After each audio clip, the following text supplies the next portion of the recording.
And we're just gonna work from the butterfly guard here. And we're gonna have an overhook. And I'm gonna start square to my opponent. Because you'll notice we're gonna have an overhook control. I'm wrapping his elbow. And if we stay like this, anytime you get an overhook and you are square to your opponent, you drop your shoulder to the same side of that overhook. Because Keith cannot post. I bring this elbow up, and as I drop, you'll notice my hips are right in line with his hips. This is the easiest way to get to the mount. Right here. What happens a lot, when you get in here, he knows that, so he's gonna start to shift his weight to the outside. He's gonna keep his weight away from the overhook arm because now it's gonna be harder for me to pull him that way. What happens here, now we can start working the unbalancing, the hook sweep, things like that. But because his base is gonna be good, he has his hand out, he's not giving me a lot to, in terms of like, I can work to scoop the elbow, to check the hand, to move my hip close. The idea right now is not to sweep. I'm gonna take the overhook control, and no-gi, this is really nice. The overhook control, you're just gonna cup the inside of your thigh. No contact with his arm. He's never gonna pull his arm out. He pulls his arm out, he gives me his back. It's like he's arm dragging himself. He's gonna keep his arm in there. Here, all I'm doing is I'm lifting, and he bases. What you're gonna do now is your bottom leg retracts. Now you come up, pull it back, and drive your hip forward. You reverse your opponent. The more he sits back, we kind of refer to this as the frog position. One of the ways to kind of help neutralize the hooks. Heavy on the hips, arms are extended. Very difficult for me to bring my opponent forward. So you anchor yourself to your own leg.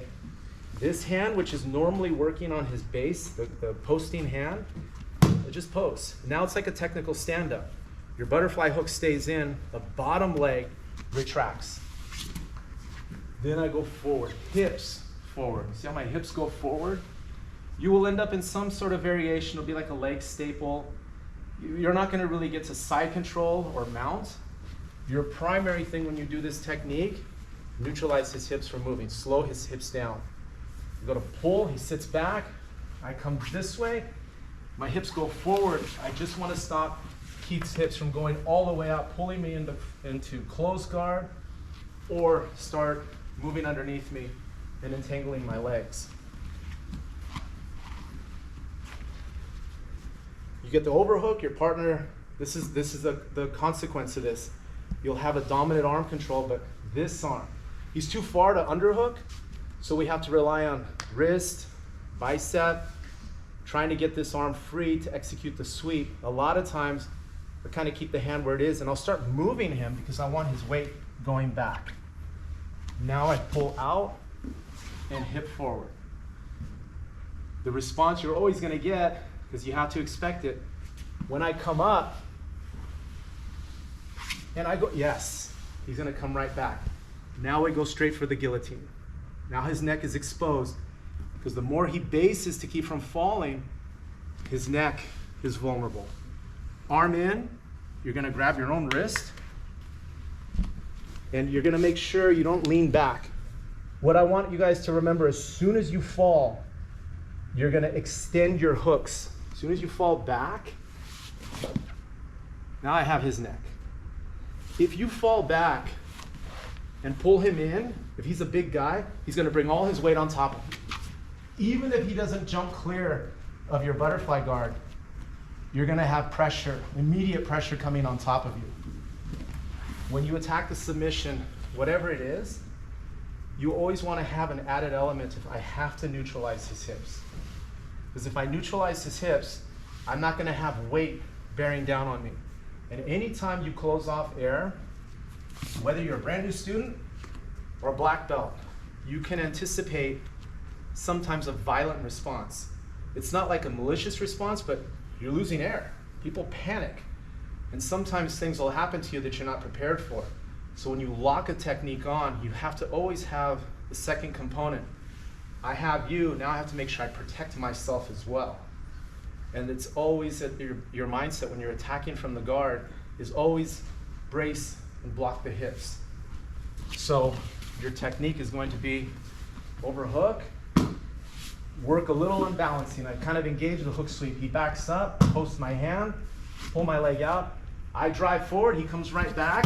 I grab the neck, but instead of doing this and the weight comes forward, as soon as I grab his neck, I extend the hooks. Can you pull the legs out in closed guard? Yes, absolutely. But the most important thing, look how far back his hips are. Now all the weight, everything is on his neck. His hips come close to me, it gives him time. See, then it becomes a fight. So you wanna like elongate your partner. So we're starting right from here. Overhook, butterfly, both hooks, overhook, hook your thigh, this hand. You have to always sell the technique. So I'm gonna start working the hook sweep, but I want my partner to base. See, now I post, draw my leg out, 2 variations. Hip comes forward, he goes down. I feel him stop, dig his weight in, deep into the neck, sit back, extend the hooks. And you notice I don't lean back. To do the choke, I'm going forward, bringing my wrist up and elbow down. Try to avoid that, okay? Does it make sense? Question. Yes. Professor, are you trying to put your forearm in his neck, the crook of your elbow, or your wrist bone? The wrist. The wrist right here. Yeah, right in here. Not too deep, right here. Blade of the wrist, like mid forearm. That's it, I don't want to go too far in. This is too meaty. This is bone. It's going to be more effective. And you're just bringing your wrist up, elbow down. You lean back, you partially start to expose the back of the head. That's why you stay like a crunch. So when you sit, when you lock it and you sit back, you're like this. Just like that. Be careful, because as soon as you cut their legs out from under them, you'll feel it immediately. Like it's a lot of instant pressure on your neck. As opposed to if their hips are free, they have a little bit of time. So don't squeeze too hard in the beginning. Okay, any questions? Awesome, let's go guys, 1, 2, 3.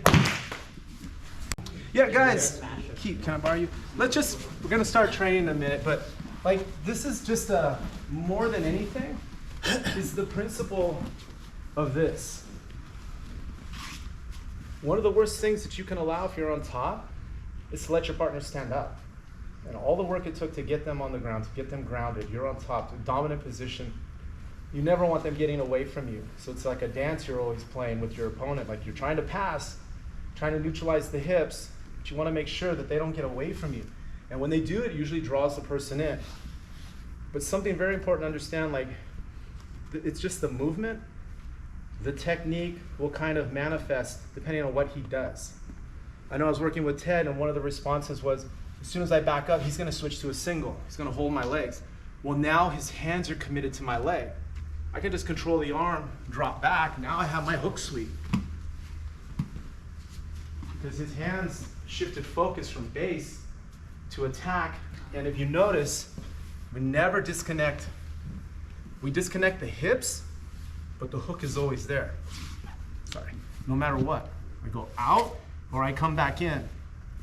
And that's how your attacks are gonna function. He's never gonna do what you think he's gonna do. He's gonna do what he does. And your job is to just kind of respond to it and understand. I back out, I drive in, he posts or he comes back towards me, he's exposing his neck. I come up, he holds my leg, he's exploiting his base. And I can sweep either side, but because I already have the hook to the outside, I just control the arm, sit back, and engage the hook. And briefly, something I want you guys to explore for a few minutes. We'll go into this deeper later, but understand, just in the same way your arms constantly change position, so can your hooks. I can go this way, he goes for the single again. Now, because I have the overhook, I shift my attention from the far leg to this leg, to the inside leg. I sit back and just hook this way. This is another way you can reverse the guy. And you have a leg here too. There's a knee bar hidden in this movement. Movement's a little bit different because of the position we're in and the response is different. But as you get more proficient with your guard, that attacking hook, it's not just married to one leg. It can bounce around depending on where his base is, where his post is. But all I want you guys to do, we can kind of finish with this. You're gonna hook the thigh, back up. Now your partner's gonna go for the single. As soon as they grab it, shoot your hip in. Let's go hook sweep, right to the top. Do that, and then any of the little variations I'll come around and help you guys. Okay, any questions? Yeah. Yes. At what point I see a lot of guillotines with the leg on top, not the half guard, but just a knee up top to control your hips. What's the difference between what you're saying by controlling his hips out and going for full guard? Because the leg on top, that's a guillotine where all I have is my shin. Yes. So my shin can keep him from kind of like coming this way, but he'll jump. So I need to anchor him down just to keep him square to me, but also that he doesn't jump over me. If I have a hook here, or a lot of times when you get here, it's not anticipatory, it just depends on how he's responding. If I'm here and his hip is already up a little bit, I'll hook his leg. Same thing, but all we're trying to do is neutralize the elevation of his hip. It can be here, or it can be here.